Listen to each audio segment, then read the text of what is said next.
Hi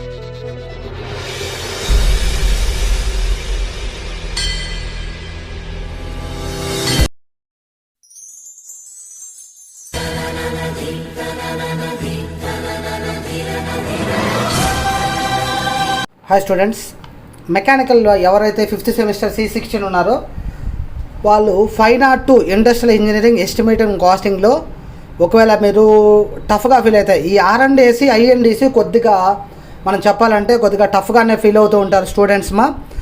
దానికోసం అనేసి ఇప్పుడు ఈ వీడియో చేస్తున్నాను.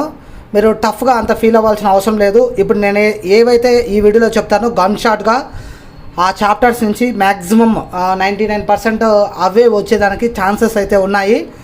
అండ్ ఇంకొకటి ఏంటంటే మీకు ఈ వీడియో జస్ట్ ఒక ½ అవర్ ఆర్ 40 minutes లోపల కంప్లీట్ చేయడానికి ట్రై చేస్తాను. సో దట్ ఈ వీడియో వింటే ఆల్మోస్ట్ దానికి సంబంధించిన క్వశ్చన్స్ మ్యాటర్ ఏం రాయాలో కూడా మీకు తెలుస్తుంది. ఓకే, ఫస్ట్ మీకు సెలక్షన్ ఆఫ్ టాపిక్స్ చూద్దాము. సెలక్షన్ ఆఫ్ టాపిక్లో method study, next work measurement, ఈ రెండు థియరీ. క్వాలిటీ కంట్రోల్లో మనకు చార్ట్స్ వస్తాయి కదా, X chart, R chart, P chart, NP chart. ఇది ప్రాబ్లం వస్తుంది ఈ యూనిట్లో నుంచి. ఇది వదిలేసేయండి కంప్లీట్గా. 5th చాప్టర్ కంప్లీట్గా వదిలేసేయండి. ఎందుకంటే ఓన్లీ షార్ట్ ఆన్సర్ క్వశ్చన్ వస్తుంది. అది కూడా ఏమొస్తుందో అది ఓన్గా కూడా రాసేయచ్చు, చెప్తాను తర్వాత. Next estimation of weights and volumes, this is problem. ఇది సెలెక్ట్ చేసుకోండి. మెషినింగ్ టైం సెలెక్ట్ చేసుకోండి. 1, 2, 3, 4 ఈ 4 చాప్టర్స్లో మీకు ఎన్ని మార్క్స్ వస్తున్నాయి? 13, ఇదొక 18, 20, 31, ఇదొక 36. ఈ రెండు చాప్టర్స్ 31, 36, 67 ప్లస్ అక్కడితో చాలు అనుకుంటే మానేసేయండి. లేదంటే క్వాలిటీ కంట్రోల్ చార్ట్స్ నేర్చుకుంటే 67, ఇంకొక 10 మార్క్స్ పెరిగినా కూడా ఇది ఒక 20 and 80 వరకు మీరు స్కోర్ చేసుకోవచ్చు. దీంట్లో స్కోరింగ్ సబ్జెక్ట్ అర్థమైతే ఓకే. దీంట్లో ఫస్ట్ చూద్దాము 1 by 1 చాప్టర్ వైజ్గా. నేను ఆన్సర్ ఇదేమి గోపాలయ్య టెక్స్ట్ బుక్ మీ దగ్గర ఉంటే అది ఓపెన్ చేసి పెట్టుకొనేసి ఫస్ట్ చాప్టర్లో చూడండి. ఫస్ట్ చాప్టర్లో మీకు ఆబ్జెక్టివ్స్ అని చెప్పేసి అని ఉంటుంది, ఇంట్రొడక్షన్ ఉంది కదా. దీంట్లో వర్క్ స్టడీ డెఫినేషన్ ఇచ్చేసుకోండి. నేను method study definition and objectives very very important. 3 marks question. What are the objectives అన్నా, అడ్వాంటేజెస్ అన్నా, ఇక్కడ మీకు చిన్న లాజిక్ చెప్తాను చూడండి. వర్క్ స్టడీ ఆబ్జెక్టివ్ అన్నా, మెథడ్ స్టడీ ఆబ్జెక్టివ్ అన్నా, టైం స్టడీ ఆబ్జెక్టివ్ అన్నా అన్నీ కూడా ఒకేలాగా ఉంటాయి. అన్నీ మీకు ఏది గుర్తొస్తే అది రాసేసింది, ఏం ఇబ్బంది లేదు. నెక్స్ట్ దీంట్లో ఒకవేళ అడిగితే ఎక్కువగా ఈ క్వశ్చన్ అడుగుతూ ఉంటారు. Role of work study in raising productivity, very very important question. ఇది కూడా ఎక్కువసార్లు అడుగున్నాడు. నెక్స్ట్ అది అయిపోయింది. ఆ చాప్టర్లో అంతే, ఆ 3 questions. నెక్స్ట్ మెథడ్ స్టడీకి వచ్చేసండి. మెథడ్ స్టడీలో ఆబ్జెక్టివ్ 3 marks క్వశ్చన్. ఎయిమ్స్ అన్న, ఆబ్జెక్టివ్ అన్న, అడ్వాంటేజెస్ అన్న ఇదే. Next 10 marks question, very very important question. Step by step procedure, ఈ చాప్టర్లో మీరు నేర్చుకోవాల్సింది ఇదే మెయిన్ క్వశ్చన్ అనమాట.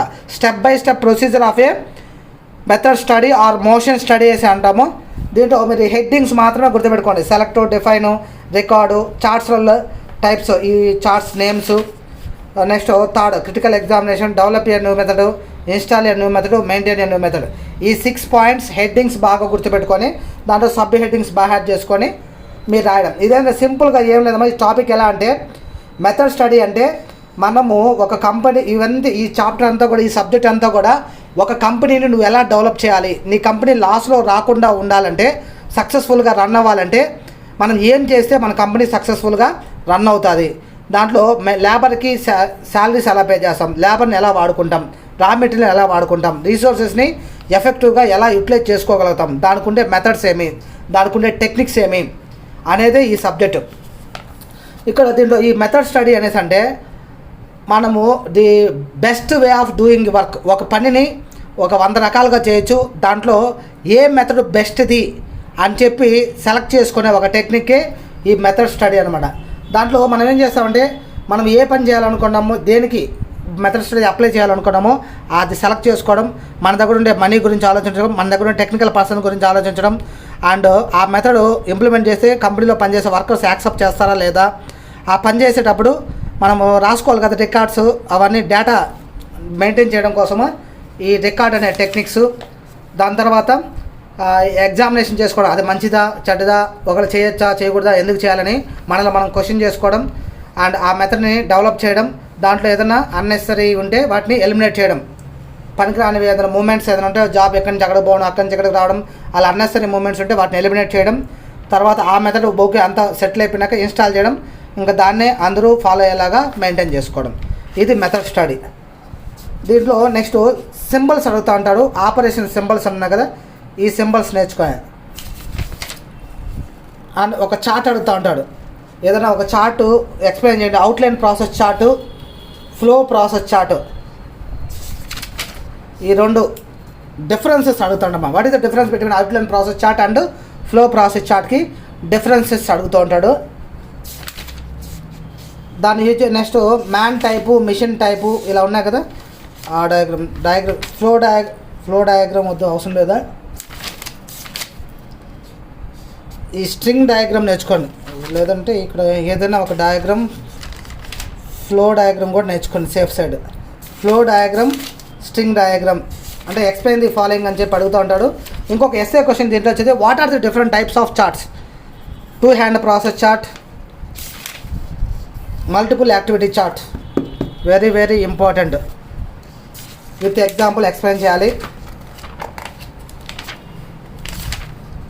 And this is also very very very important. Cycle graph, chrono cycle graph గురించి రాయమని చెప్పి అడుగుతూ ఉంటాడు, ఇంపార్టెంట్. అండ్ పబ్లిక్స్ very very important question.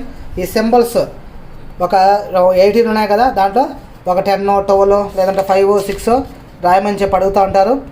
And explain about simo chart, simo chart గురించి ఎక్స్ప్లెయిన్ చేయమని చెప్పి అడుగుతూ ఉంటారు మా. దిస్ ఓకే, అది మెథడ్ స్టడీ అయిపోయింది. నాకు వర్క్ మెజర్మెంట్లో very very important question, 3 marks question. What are the objectives of, మీరు కావాలంటే చెక్ చేసుకోండి. వర్క్ స్టడీ ఆబ్జెక్టివ్ కానీ, మెథడ్ స్టడీ ఆబ్జెక్టివ్ కానీ, వర్క్ మెజర్మెంట్ ఆబ్జెక్టివ్ కానీ, ఈ 3 ఆబ్జెక్టివ్లోంచి ఒక ఆబ్జెక్టివ్ కన్ఫామ్గా ఇస్తాడు. And step by step procedure ఉంది కదా, మెథడ్ స్టడీ ఎలా అయితే ప్రొసీజర్ ఉందో అదేవిధంగా work measurement or time study అంటారు. దీంట్లో ఈ ప్రొసీజర్, ఈ 2 ప్రొసీజర్లో నుంచి ఏదో ఒక ప్రొసీజర్ అయితే ఇస్తాడు. ప్రీవియస్ చాప్టర్లో మెథడ్ స్టడీ ప్రొసీజర్ కానీ, లేదా ఈ చాప్టర్లో వచ్చే కొనికి వర్క్ మెజర్మెంట్ దాని టైం స్టడీ అంటాం, దాని ప్రొసీజర్ కానీ. అండ్ ఈ చాప్టర్లోనే ఇంక్లూడ్ అయిపోయి అలవెన్సెస్ కూడా దీంట్లో కలిసి వచ్చేస్తుంది. ఒక్కొక్కసారి దీన్ని మాత్రమే సపరేట్గా అడిగే ఛాన్సెస్ ఉంది. What are the different types of allowances and standard time. ఇక్కడ వరకు ఆ క్వశ్చన్ అది, ఈ నుంచి ఈడ వరకు 10 మార్క్స్ అనమాట. అండ్ 3 మార్క్స్ వచ్చేసి మా టెక్నిక్స్ అనేసి అడుగుతూ ఉంటాడు. స్టాప్ వాచ్ మెథడ్, పిఎంటిఎస్, ఇవన్నీ టెక్నిక్స్ అన్నమాట, టైం స్టడీ టెక్నిక్స్ ఇవి. నెక్స్ట్ ఒక్కసారి ఏమంటే స్టాప్ వాచ్ మెథడ్ గురించి ఎక్స్ప్లెయిన్ చెప్పినాడు, దాంట్లో వాడే ఎక్విప్మెంట్స్ ఏమని చెప్పేసి అని. ఈ బోర్డు, స్టాప్ వాచ్ ఇవన్నీ, ఇది very very very very important. Stop watch procedure, time study. Next దాని తర్వాత ఇవంతా వదిలేసేయండి, నేరుగా ఇక్కడికి వచ్చేసింది. Very very very very very very VVIMP, PMTS advantages, disadvantages, ఇదంతా ఉంది కదా ఎస్ఏ క్వశ్చన్, చాలా important ma'am, very very important question. దాని తర్వాత వచ్చేసి ఈ question work sampling, work sampling గురించి అడ్వాంటేజెస్ రాయమని చెప్పి అడుగుతుంటారు, అడ్వాంటేజెస్ కానీ డిసడ్వాంటేజెస్. దీంట్లో ప్రాబ్లం అడిగితే ఈ ప్రాబ్లం అడుగుతాడు, find the standard time, standard time కనుక్కోమని ప్రాబ్లం, 3 మార్క్స్ ప్రాబ్లం.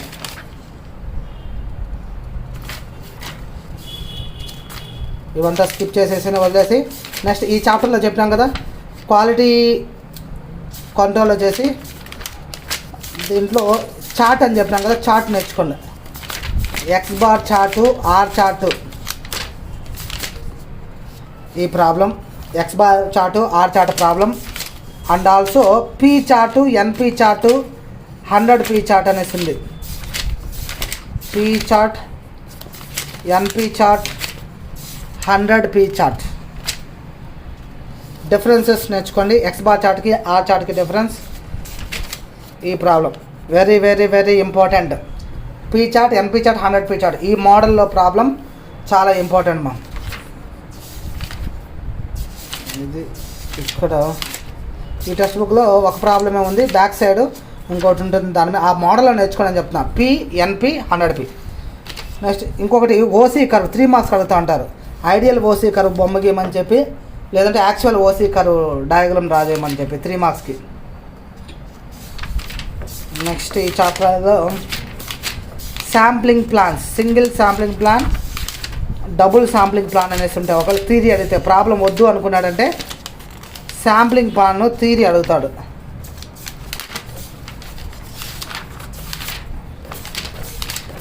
ఇవన్నీ తిప్పేసండి, ఇవంతా అవసరం లేదు, ఇవంతా వద్దు. దీంట్లోనే ముందర ఎక్కడో మిస్ చేసి ఉంటాను, లేదంటే మీరు ఒకసారి చూసుకొని శాంప్లింగ్ ప్లాన్స్ అనేసి ఉంటాయి. సింగిల్ శాంప్లింగ్ ప్లాను, అదే ఇది single sampling plan, double sampling plan, ఈ రెండిట్లో నుంచి ఏదైనా ఒకటి అడిగేదానికి ఛాన్స్ ఉందన్నమాట. 5th చాప్టర్కి వచ్చేసింది. 5th చాప్టర్లో ఓన్లీ మనకు 3 మార్క్స్ క్వశ్చన్ ఒకటే కాబట్టి ఉండేది. ఫంక్షన్ ఇది ఆబ్జెక్టివ్స్ అని అడగచ్చు, ఎలిమెంట్స్ అని అడగచ్చు. 3 మార్క్స్ ఉన్నాయి, ఈ పేర్లు రాస్తే చాలు. అలవెన్సెస్, అది కాకుండా differences very very very important. Difference between estimating and costing, differences. Next costing elements 3 marks. ఈ ఓవర్ హెడ్స్కి ఎగ్జాంపుల్స్ అనమాట. ఇండైరెక్ట్ ఎక్స్పెన్సెస్ ఎగ్జాంపుల్స్, ఫ్యాక్టరీ ఓవర్ హెడ్స్కి ఎగ్జాంపుల్స్, ఇవి ఉన్నాయి కదా సెల్లింగ్ ఓవర్ హెడ్స్కి ఎగ్జాంపుల్స్, వెరీ వెరీ ఇంపార్టెంట్. వీటిల్లో పేర్లు ఇచ్చి ఈ ఎగ్జాంపుల్స్ రాయమని చెప్పి అడుగుతూ ఉంటాడు 3 మార్క్స్కి. ఇవన్నీ అయిపోయిన తర్వాత కాంపోనెంట్ ఇవంతా వద్దు, వదిలేసండి. డిప్రిసియేషన్, కాజెస్ ఆఫ్ డిప్రిసియేషన్ అడుగుతూ ఉంటాడు. Next what is men by depreciation అని కూడా అడగచ్చు. నెక్స్ట్ ఎస్టిమేషన్ ఆఫ్ వెయిట్స్, వీటిల్లో ఈ వాల్యూమ్స్ ఉన్నాయి కదా 3 మార్క్స్కి ఈ వాల్యూమ్స్ యొక్క ఫార్ములాస్ అడుగుతాడు. ఏరియా కానీ వాల్యూమ్ కానీ ఫర్ డిఫరెంట్ జామెట్రీస్కి ఇవి ఉన్నాయి కదా, వాటి 3 మార్క్స్ క్వశ్చన్ అది. ఇవి 3 మార్క్స్ చూడండి, ఆల్రెడీ ఇచ్చినాడు చూడండి. సెగ్మెంటు, స్పియరు, వీటి యొక్క వాల్యూము ఫార్ములాస్ అడుగుతుంటాడు. ఇవి ఈయన ఈయన ఎక్కువ గుర్తుపెట్టుకోవాలంటే వదిలేసేయండి. Next procedure, estimation of weights or materials procedure 3 marks question. ఇది వెరీ వెరీ ఇంపార్టెంట్ ప్రాబ్లం. ఇలాంటి మోడల్ ఎక్కువగా అడుగుతుంటారు. ఈ ప్రాబ్లం కానీ నెక్స్ట్ ఇది వెరీ వెరీ వెరీ వెరీ అయ్యింపమ్మా. ఈ ప్రాబ్లం ఎక్కువసార్లు అడుగున్నాడు ఈ ప్రాబ్లం. నెక్స్ట్ ఇదంతా వద్దు, వెరీ వెరీ ఇంపార్టెంట్ ఈ ప్రాబ్లం. నెక్స్ట్ ఇది అవి నేర్చుకున్నాక ఒకవేళ ఓకే అనుకుంటే ఇది నేర్చుకోండి. ఈ ప్రాబ్లమ్స్ ఎలా సాల్వ్ చేయాలనేది మన ఛానల్ ఇంకోటి ఉంది, టాలెంట్ హంటర్ అని చెప్పి, దాంట్లో పెట్టినాను. మీరు కావాలంటే దాంట్లో చూసుకోవచ్చు. ఈ చాప్టర్లో ఉండే ప్రాబ్లమ్స్ ఫ్రీగానే చూసుకోవచ్చు. వీడియో అది యూట్యూబ్ ఛానల్ అది కావాలంటే నేను డిస్క్రిప్షన్లో పెడతాను. ఈ ప్రాబ్లం ఒకటే చేస్తాను నేను వీడియోస్, మిగతా ఏం చేయలేదు. నెక్స్ట్ ఇది వెరీ వెరీ ఈజీ టాపిక్. దీంట్లో cutting speed, feed, depth of cut అనేసి 3 అవుతుంది. Cutting speed, feed, depth of cut. Next important, ఇదొక ఇంపార్టెంట్ ప్రాబ్లం. టైం కనుక్కోవడం, అంటే టర్నింగ్కి డ్రిల్లింగ్కి ఎంత టైం పడుతుంది అనేసి కనుక్కునే ప్రాబ్లం. ఇది 7.6 ఇంపార్టెంట్. షేపింగ్, ఇది నేర్చుకోండి. షేపింగ్ ఇది ఎస్ఏ క్వశ్చన్ అడగకపోవచ్చు. ఓన్లీ మనకి ఎస్ఏ క్వశ్చన్లో అడిగేది వచ్చేసి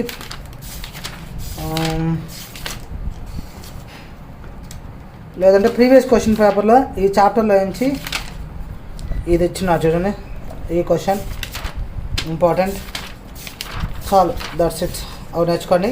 నెక్స్ట్ ఫోర్జింగ్ అండ్ ఫౌండరీ ప్రాసెస్లో 3 marks question. What are the different types of welded joints? ఇది welded joints 3 marks question. Next estimation of gas welding cost estimation చేయడం 3 మార్క్స్ క్వశ్చన్. ఈ చాప్టర్లో 2 ఉంటాయి, గ్యాస్ వెల్డింగ్ ఉంటుంది, ఆర్క్ వెల్డింగ్ ఉంటుంది. Arc welding estimation 3 marks question. Problems వచ్చేసరికి gas welding cost కనుక్కోవడం ఒక ప్రాబ్లం. ఇలాంటి ప్రాబ్లమే ఆర్క్ వెల్డింగ్లో కూడా ఉంటుంది. ఇది వెరీ వెరీ ఇంపార్టెంట్. ఈ ప్రాబ్లం నేర్చుకోండి, లేదంటే ఈ ప్రాబ్లం నేర్చుకోండి. ఈ 2 ప్రాబ్లంలో ఏదో ఒకటి. ఇది ఆర్క్ వెల్డింగ్కి సంబంధించిన ప్రాబ్లం. ఈ ప్రాబ్లం అండ్ ఈ ప్రాబ్లం ఆర్క్ వెల్డింగ్కి సంబంధించిన ప్రాబ్లం. ఒకవేళ వీలైతే నేను దాంట్లోనే ఈ 2 ప్రాబ్లమ్స్ ఎక్స్ప్లెనేషన్ పెడతాను, ట్రై చేస్తాను. ఇప్పుడు టైం తక్కువ ఉంది, చూద్దాం. బట్ మీరైతే ఈజీ, మీరు చూస్తున్నా కూడా ఈజీగా అర్థమైపోతుంది ఈ ప్రాబ్లం. నెక్స్ట్ ఇది అడిగేదానికి ఛాన్సెస్ లేవు, బట్ ఊరికే చూసుకొని అయితే వెళ్ళండి. ప్రాబ్లం ఇది అడగరు మ్యాక్సిమం, మిగతా ఆ పక్కనే రూట్లే అడుగుతూ ఉంటారు. Forging operation 3 marks question. ఈ యూనిట్లో చాలండి, లేదంటే ఇది నేర్చుకోండి. ఇక్కడ దీంట్లో స్టూడెంట్ ఎవరో దీన్ని డౌట్ అడిగినాడమ్మా. ఇక్కడ ఫ్లాస్ లాసెస్ అంటే ఈ periphery of a parting line of a dies, దీంట్లో ఏం ఈ 5 అంటే ఏమి ఎలా వస్తానండి ఇక్కడ వాడిచ్చిన ఇవేంటంటే ఈ periphery of a parting line of a dies అంటే ఈ జాబ్ ఉంది కదా, ఈ జాబ్ చుట్టూరు ఉన్నాయి చూడండి, ఈ మెజర్మెంట్స్ అనమాట. ఇది 4 సెంటీమీటర్స్, ఇది 5 సెంటీమీటర్స్, ఇది 4 సెంటీమీటర్స్, 2 సెంటీమీటర్స్, ఇది 2, అగైన్ 2, ఇలా వచ్చేది 4, ఇది 5. ఆ వాల్యూస్ వాడిచ్చిండేది 5 సెంటీమీటర్స్, ఇంకోటి 4 సెంటీమీటర్స్. ఈ 0.5 అనేది చెప్తాను చూడమా, ఎవరో అంటే నాకు స్టూడెంట్ డౌట్ అని కానీ దానికి చెప్తాను. ఈ ప్రాబ్లంకి మీరు చూస్తే అర్థమవుతుంది. ఇది చూడండి 5, ఇక్కడ నుంచి ఇదాకా 5, మళ్ళీ ఇక్కడ పైకి వెళ్తాడు కదా, అంటే ఇదొక 5, ఇదొక 5 ఉంటుంది. మొత్తం ఈ డయామ్ 40 ఉంది కదా, ఇది 30 కదా, అంటే 7 5 ఇదొక 5 సెంటీమీటర్స్, ఇది 0.5 సెంటీమీటర్స్, ఇది 4 సెంటీమీటర్స్, అగైన్ ఇది 0.5, ఇది వచ్చేసి 2 సెంటీమీటర్స్, ఇది 2 సెంటీమీటర్స్. సరిపోయినాయా చూడండి, ఇక్కడ 2 సెంటీమీటర్స్ ఇలా వస్తాడు, మళ్ళీ 0.5 వస్తాడు, మళ్ళీ ఇక్కడ 4 వస్తాడు, మళ్ళీ 0.5 వెళ్తాడు, మళ్ళీ ఇక్కడ 4 వెళ్తాడు, ప్లస్ ఇది 4, అంటే ఇది 5, ఇది 4. ఈ చుట్టూరు మనం వెళ్తున్నాం చూడు దూరం, ఇలా వెళ్ళడం, ఇది వెళ్ళడం, ఇది వెళ్ళడం, ఇలా వెళ్ళడం, ఇది వెళ్ళడం, ఈ చుట్టుకొలత అనమాట. ఇదే ఈ పెరిఫెరీ ఆఫ్ ఏ డైస్. మిగతా అంతా మీకు ఈజీగా అర్థమవుతుంది, అదొక్కటి మీకు అర్థం కాదంటే. నెక్స్ట్ అలవెన్సెస్ ఉన్నాయి చూడండి, ఈ అలవెన్సెస్ ప్యాటర్న్ మేకింగ్ అలవెన్సెస్ అది ఇంపార్టెంట్. నెక్స్ట్ ఈ క్వశ్చన్ నేర్చుకోండి. ఇది నేను చెప్పేది ఏమంటే only gas welding, arc welding నేర్చుకోండి. ఇవి ఎందుకంటే ఈ చాప్టర్లో ఇన్ని ఉన్నాయి, కానీ అడిగేది ఒకటే అడుగుతూ ఉంటాడు. లేదు నేను అన్ని చాప్టర్లు నేర్చుకోవాలన్నప్పుడు మాత్రం ఇవన్నీ కూడా నేర్చుకోండి, లేదంటే అక్కడితో స్టాప్ చేసేసింది చాలు. ఓకే, ఇది అయిన తర్వాత ఇంకా మనకి నెక్స్ట్ ఏమంటే ఇదే లాస్ట్, అంతే, that's it. Okay, all the best. మీరు థియరీ క్వశ్చన్స్ బాగా హెడ్డింగ్స్ నేర్చుకోండి. ఈ చాప్టర్లో ప్రాబ్లమ్స్ చాలా ఈజీ, వెరీ వెరీ ఈజీగా ఉంటాయి. మీరు ప్రాబ్లమ్స్ కష్టం అనేసి వదిలేస్తారు, అలా ఏం వదలొద్దండి. ప్రాబ్లమ్స్ అండ్ మెషరింగ్ టైం చాలా easy ma'am. Measuring time easy and estimation of weight easy. ఈ 2 ప్రాబ్లమ్స్ మటుకు వదలొద్దండి, నేర్చుకోండి బాగా ఈజీ. లేదు నేను అవి కూడా నేర్చుకోలేను సార్ కష్టం అనుకుంటే ఈ 2 చాప్టర్స్లో థియరీ, నెక్స్ట్ ఇంకా థియరీ లేదు, ఈ 2 చాప్టర్స్ థియరీ, మిగతా ఇదంతా ప్రాబ్లం, ఇది ప్రాబ్లం, ఇది లేదులే, ఇది షార్ట్ ఆన్సర్ క్వశ్చన్, ఓన్లీ 2 వస్తాయి, ఇది పక్కన పెట్టేస్తాము. 1 2 3 4 ప్రాబ్లమ్స్ ఉంటాయి, 1 2 అవి థియరీ ఉంటాయి, ఈ 2 యూనిట్స్ థియరీ. ఇక్కడ నేర్చుకున్నా కూడా మీకు ఏమొస్తాయి, 3 ఎస్ఏ క్వశ్చన్స్ వస్తాయి. వీటిలో కంపల్సరీగా ఈ 2 ఒక యూనిట్ అన్నా నేర్చుకోండి. మెషరింగ్ టైం చాలా ఈజీగా ఉంటుంది, మెషరింగ్ టైం నేర్చుకోండి, ఒక ½ అవర్లో నేర్చుకోవచ్చు, ఈజీగా ఉంటుంది. Okay, Shri Gagana medical and engineers academy Andhra Pradesh లోని మొట్టమొదటిసారిగా డిప్లొమా మరియు B Tech all branches all subjects కు శిక్షణ. బ్యాక్లాగ్ విద్యార్థులపై ప్రత్యేక శ్రద్ధ చూపించి 100% పాస్ అయ్యేలా శిక్షణ ఇవ్వబడును. నీట్, ఐఐటి, ఎంసెట్, ఈసెట్, పల్సెట్, ఏపీ, ఆర్జేసీ, సైనిక్, నవోదయ మరియు గవర్నమెంట్ జాబ్స్ కు శిక్షణ మా ప్రత్యేకత. సిబిఎస్ఈ 1st to 10th మరియు ఇంటర్ డిగ్రీ విద్యార్థులకు డైలీ ట్యూషన్స్ చెప్పబడును. విచ్చేయండి Shri Gagana medical and engineers academy, Rajana park దగ్గర, భవానీ నగర్, తిరుపతి.